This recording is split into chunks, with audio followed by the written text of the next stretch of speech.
चला तर मंडळी, दुपारच्या जेवणासाठी एक लहान जुडी मेथी निवडून स्वच्छ धुवून कोरडी झाल्यानंतर बारीक चिरून घेतली। 2 वाटी गव्हाचे पीठ घेतलं, त्यामध्ये ओवा, चवीप्रमाणे मीठ, मुठभर चिरलेली मेथी घालून चपातीच्या कणकेसारखी कणिक मळून झाकून मुरण्यासाठी ठेवायची। पॅनमध्ये तेल गरम केले, त्यामध्ये जिरं, मिरची, आलं लसणाचं वाटण घालून छान परतून घ्यायचं। एक बारीक चिरलेला कांदा मोठ्या आचेवर परतून घ्यायचा। त्यानंतर चिरलेली संपूर्ण मेथी घालून 3-4 मिनिटं मोठ्या आचेवर परतून घ्यायची। याने मेथीचा कडवटपणा कमी होतो। आता गार करून घ्यायचं।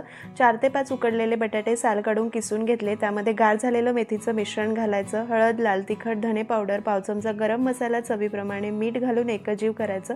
अर्धा चमचा आमचूर पावडर सुद्धा घालायची।